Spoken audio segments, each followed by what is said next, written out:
我今日帶大家過嚟十里岩灘海邊呢度沙灘旁邊影一套海環天嘅大單位嘅4房單位，總面積有362平方。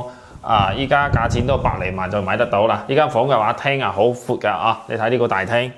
放到呢邊6人位嘅 sofa， 好闊嘅一個空間兩邊都係房間嚟嘅。我哋入下呢邊房間睇下先。想睇下呢間大臥臥室，正常呢間係做主臥室嘅。依家呢個業主擺咗3張床，有3張床都有咁大嘅空間呢個房嘅話，洗手間都係好闊嘅啦業主依家整得都好舒服噶啦呢間房嘅話，呢個露台最大嘅景觀就係呢個露台嘅景觀啦呢個露台過嚟屬於一個無敵海景嘅一個露台啦。你睇下呢個露台都大到滯呢個露台。可以有啲業主封住個露台，呢啲都整個飲茶台或者樓上呢度 BBQ 全部都係 OK 嘅啦你望住呢度沙灘人都好舒服噶啦曾經呢個樓嘅話都係屬於十里岩灘呢個樓王一個單位啦。呢個業主依家都係劈價攞出嚟賣啦。睇下另外一間房都係雖然細啲，不過都唔會話好細咯，全部都擺到張1.5米嘅床。入嚟呢個睇下呢個大廳有個好大嘅露台，大廳呢邊都有個大露台，都係望海景嘅都係望住呢個成個十里岩灘嘅一個沙灘嘅海景園景園林全部都睇得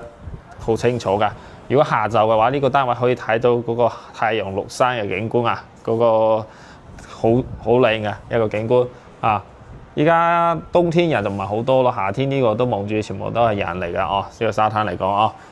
呢個係一個比較熱鬧嘅一個小區咯。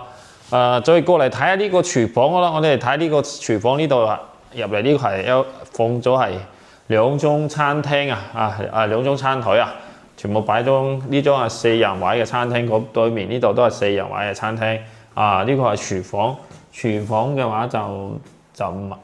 都 OK 㗎啦，對正常煮飯係冇問題㗎啦再過嚟呢邊。廚房過嚟呢邊仲有2間房嘅呢邊係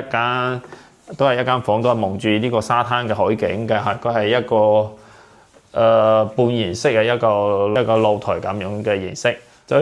再望下呢度中間呢個就有個洗手間嘅，我哋呢個位都係有個公室翻嚟洗手間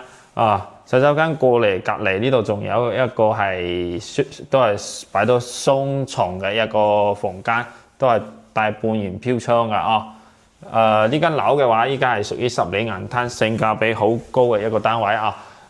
依家總價嘅話就好平啦我哋總價百零萬就可以買得到呢個單位啦之前嘅話好多業主諗住買一手，但是都要搶住買嘅，依家隨便就可以買得到㗎啦。大家如果有興趣睇下呢間十里岩灘最靚嘅一個大單位嘅一個樓。